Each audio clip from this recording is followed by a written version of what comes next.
La République du Congo ne déroge pas à la tradition d'analyser les tendances du marché pétrolier mondial. La réunion de fixation des prix fiscaux des hydrocarbures commercialisés au Congo au titre du deuxième trimestre 2024 se penche sur cette question depuis ce 10 juillet dans la capitale économique sous les auspices de Maker Bachi, directeur de cabinet du ministre des Hydrocarbures. Durant 3 jours, à l'initiative des sociétés pétrolières Emla EP Congo et Continent, les acteurs de l'industrie pétrolière et gazière vont scruter l'évolution de l'économie mondiale, le comportement des prix congolais sur le marché, mais aussi la dynamique des marchés pétroliers. L'agenda de la réunion des prix du deuxième trimestre 2024, qui se déroulera sur 3 journées de travail, s'articulera autour de 3 grandes lignes.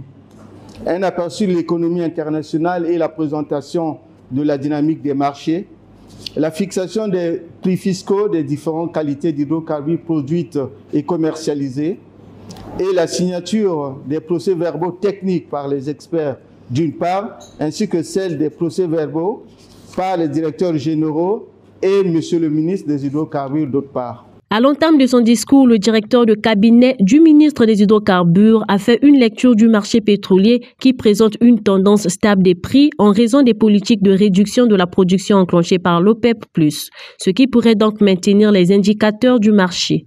Le pétrole congolais, en particulier le Njeno mélange, est au centre de notre attention.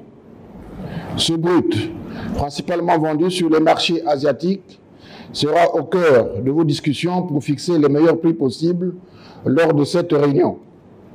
Nous espérons que les participants proposeront de nouvelles opportunités de valorisation du Njeno ou tout au moins des pistes d'amélioration des différentiels.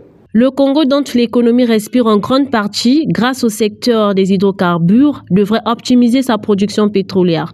Une stratégie, à en croire les experts en la matière, contribuera au développement de l'industrie tout en créant des créneaux à d'autres investisseurs. Pour continuer à optimiser la production pétrolière, l'État a autorisé des transactions de cession, comme celle de certains permis Eni cédés à Perenco et d'autres en cours avec Total Énergie. L'objectif est de permettre à chaque acteur de contribuer à des projets alignés avec leur plan stratégique de développement, tout en étant en syntonie avec la stratégie nationale de rendre accessibles des actifs pétroliers à de nouveaux intervenants. À cette réunion de fixation des prix, les experts vont aussi passer en revue les projets gaziers en phase d'exécution dans le pays. Dans le cadre de la valorisation du potentiel gazier de notre pays, je tiens à porter à votre attention qu'un grand projet gazier couvrant la production du GNL et du GPL, la fourniture du gaz naturel pour les centrales électriques et la fabrication du polypropylène, porté par la société Wingwa, sera officiellement inauguré dans les prochains mois. Ce nouveau projet d'envergure, après celui de Marine 12, renforce la dynamique que nous souhaitons insuffler, celle d'avoir un secteur pétrolier dynamique, diversifié et attractif. La réunion du comité de fixation des prix fiscaux des bruts congolais connaîtra son épilogue le 12 juillet prochain.